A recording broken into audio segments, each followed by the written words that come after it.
Hi, it's Phil from Dirty Drive Away. Just thought I would do a quick video. I've had a few emails and comments from people who are interested in setting up a business, driveway cleaning, patio cleaning, perhaps doing a bit of gutter work, that kind of stuff.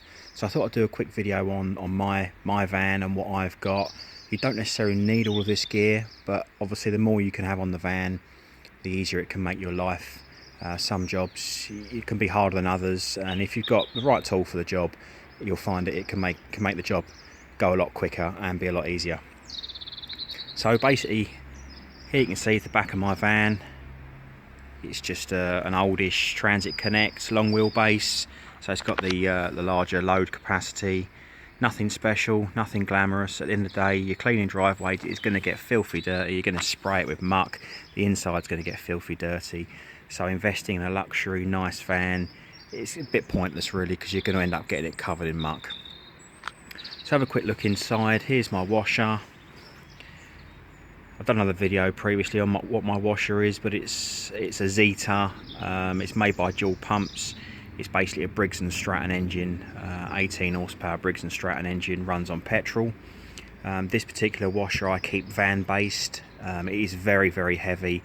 It's not particularly mobile, without ramps to get it in and out of the van. So I like to keep it in the van. It doesn't actually come out. Hence the reason why I have this hose reel, which adds 40 meters of high pressure hose, and then up there on the wall, that's what came with the washer when I bought it, is an additional 10 meters.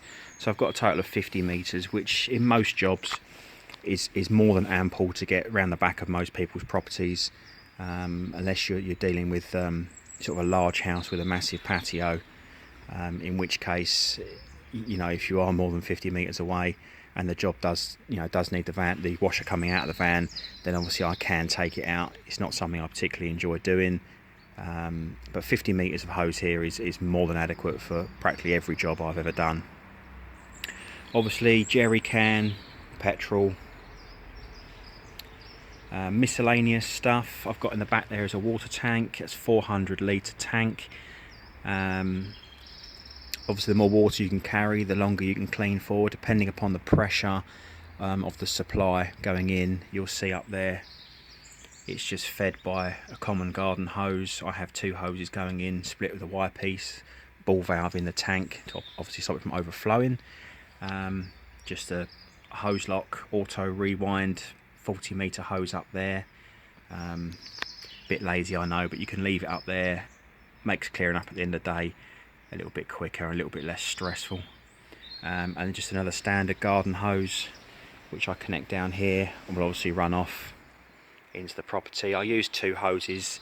I do find that I get better flow with two hoses. Obviously most garden or house outlets in the garden tap, they tend to peak at around anywhere between 9 and 12 litres a minute. So obviously the idea is get as much water into the tank as you can. Obviously at full power this washer can kick out 23 litres a minute.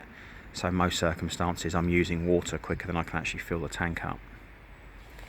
Anyway, enough about that. So you got your water tank, garden sprayer in case I'm doing work that needs to be spraying, bit of bleach work or something. In the blue drum I've just got some kiln dried sand, just some bits that are left over at the end of doing driveways, just in case you happen to run shy on a job. We've always got a bit left over. A couple of builder's buckets just to put muck and crap in really. Anything from driveway scrapings to old used tissues and hand wipes. Just chuck them in and then obviously sort it out when you get home later. Up on the roof there you'll see a rotary. It's an 18-inch whirl away patio cleaner. They're okay, they're not essential. Some people say, oh, they're brilliant, they're brilliant. If you're doing natural stone or concrete, they do tend to make your life a lot quicker. But I have found, I've used it quite a bit over the years. I do find that if you're doing block paving, at the moment I'm on a job here, I've got the back to do, and I've got this big block paved driveway to do. If you've got weeds and moss, you'll find that with a rotary cleaner, you'd have to pump the power up quite considerably to get it to start removing some of that moss and that weed. And then you've got the scenario whereby you're using so much water that the supply can't keep the tank topped up. So then obviously you're going to run out of water. Obviously not every van is capable of carrying 400 litres of water. You know, if you've got a smaller vehicle or a not quite such a big a washer, you might only have a small water tank, or you might be running it off if you've got a positive feed and you connect it up to a hose pipe. Then obviously you're not really going to shift a lot of muck with a rotary cleaner. So I tend to use turbo nozzles for block paving. So on the wall, I keep everything quite as neat as I can. Just space for my guns, some brooms, stiff broom, decking broom, this side, tissue dispenser, soft broom. Don't really use this one, it's a bit too soft in fairness. Cocoa broom, there's another cocoa broom at the back. Just various brooms, they're out of the way, so they're not taking up any space. These ones here that you see on the door, they're made by a company called Wolfgarten. They can be, say, quite expensive, but the reason I like them is because you can, if you see up there, you can buy one pole at whatever length you are. You know, if you're tall, you can buy a long one. This one's actually adjustable, so you can extend it. It's telescopic, and then all you do is you just click the attachments into the end. So you've only got one handle, and then you can buy loads of different attachments, from brooms to hose to stiff brushes. There's things for cutting apples out of trees, loads and loads of different attachments for it. They are really handy, so they take up a lot less space. And going this way, just got my lances. I only really have 3. People do tend to ask me what I use lance wise. My main lance is on my trigger, which is the back of the property. This one up here is just a standard lance with a bent end, with a turbo nozzle on the end, quick release, so I can stick other attachments on there if I want to. It's great when it's bent, especially when you're doing block paving with a turbo nozzle. If it was straight and angled, you're more likely to get sprayed in the face. Not pleasant. And this jobby here, it's awesome, this tool.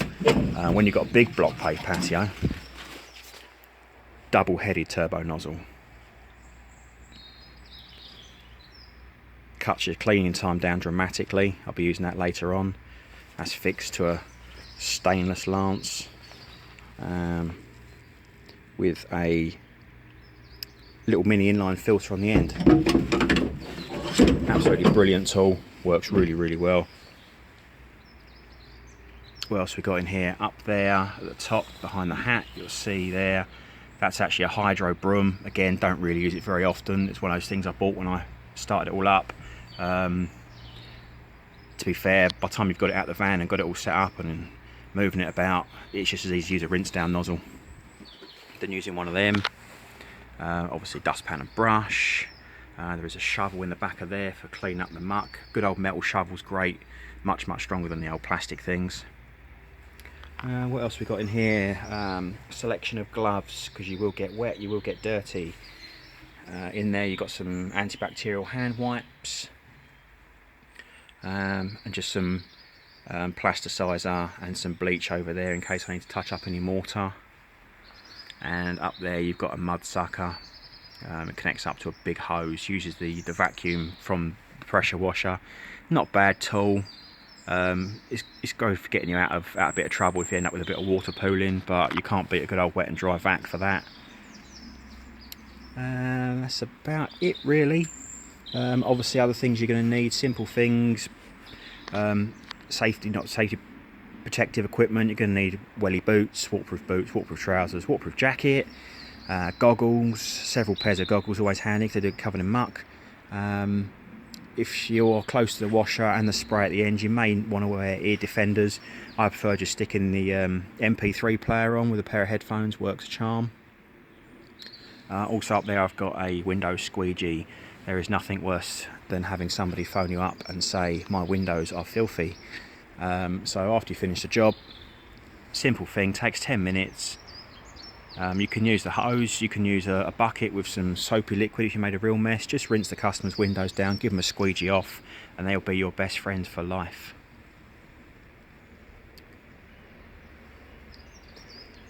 And what we've got down here, we have this little gizmo here. If it's going to focus, I don't know. Let's have a look. You're going to focus? Let's get close to the wood so it focuses.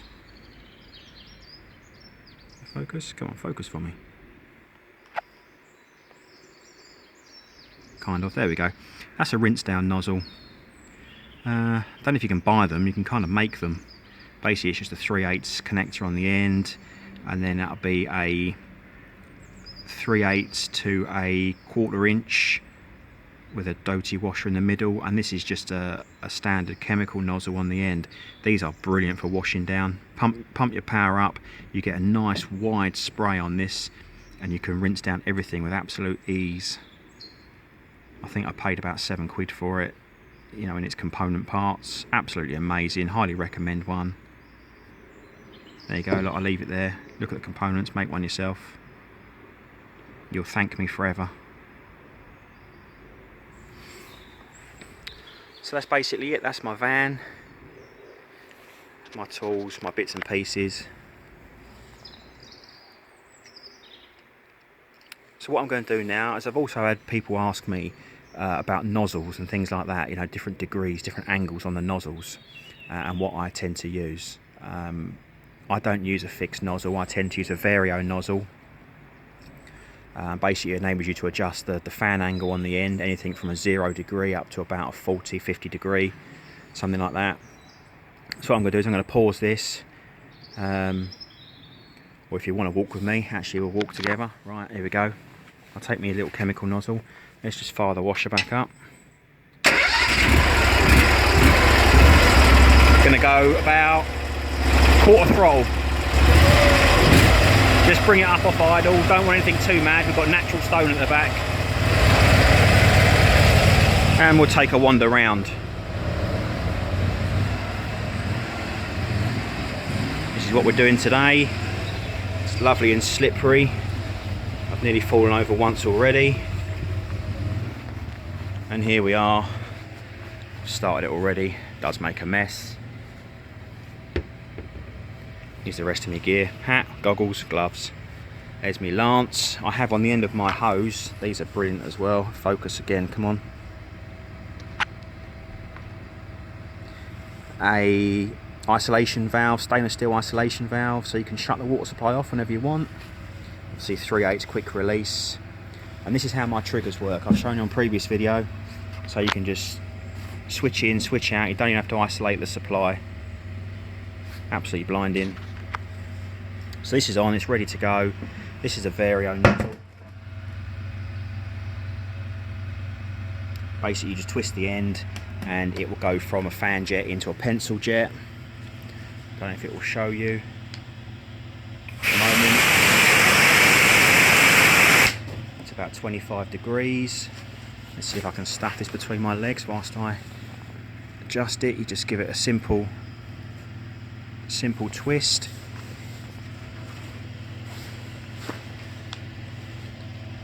And now that's on a mix. It's high and low as well, so you can push it and pull it. Let's push it back up. Sorry about the shakiness, it is one-handed, not very easy. And squeeze again.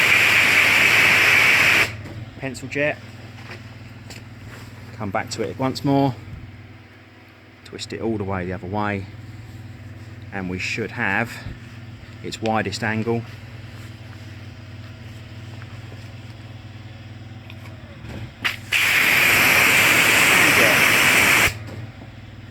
I like to run it just off of the max fan, probably around about 25 degrees like you saw it in the first shot I did.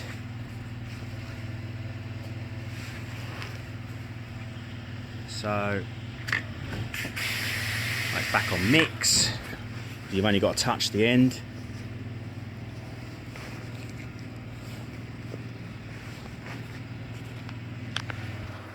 Excuse the hands. There's my go-to. The good thing about these, having it connected like this, as opposed to being fixed, is that you can actually twist this in the gun. There's a little O-ring in there, so it's not too tight. You can actually twist the lance, so you can actually, rather than having to move your body around, you can actually alter the angle yourself. So if you come to this, it's going to be hard to do. It's one-handed. So you can see that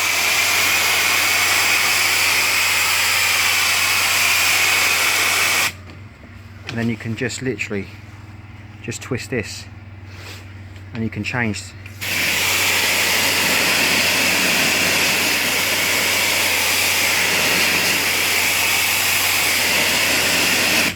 the direction without having to keep moving your body all around. Makes your life easy. Back up there. So yeah, that's it.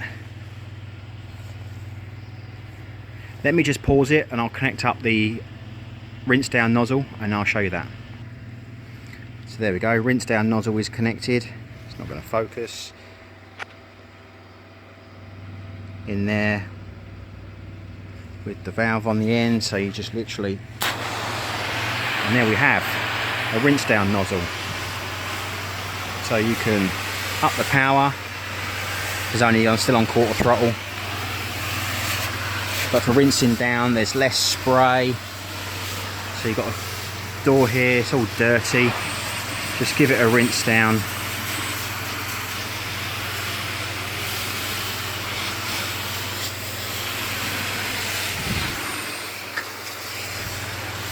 So much easier than actually using the lance. The lance just kicks up too much spray, ends up throwing more of this stuff back up in all over your patio. So you just literally, you can pump the power up a little bit more on this. It'll give you a much firmer jet, great for blowing your stones away. But you can see how easy it is just to rinse everything down. It's always good practice just to rinse everything back when you're finished. Customers hate it when you don't rinse stuff down. Inevitably sometimes there's going to be a bit of water pooling somewhere, but that stuff you just can't help. So yeah, that's it. There's my other hose there. That's it really. Got any comments or questions, leave them in the box. I'll try and answer them for you. I've been doing this a few years now. I've tried different approaches, different bits of equipment. There's good ones, bad ones. That Vario nozzle on there, you have to be a little bit careful when you buy them. Some of them aren't rated particularly high on the power, so depending upon what washer you've got, like for myself, I've got 250 bar washer. You'll find that some of them that are available on eBay or some of the jet washing supply companies are only rated to about 200 bar. So obviously you can use it on your lance, but obviously you won't be able to ramp the power up, as it won't be able to handle the pressure. And if you've got a pressure release valve on your washer, you may find that will kick in, or the washer just won't, the nozzle just doesn't like handling high powers. You could obviously damage it. But that one on there is made by Interpump, one of the more expensive Vario nozzles. I think that one's about £35, but that one is rated to 250 bar. So yeah, there you go. Like I say, any comments, any questions, leave them in the box below and I'll answer them as soon as I can. Take care, bye for now.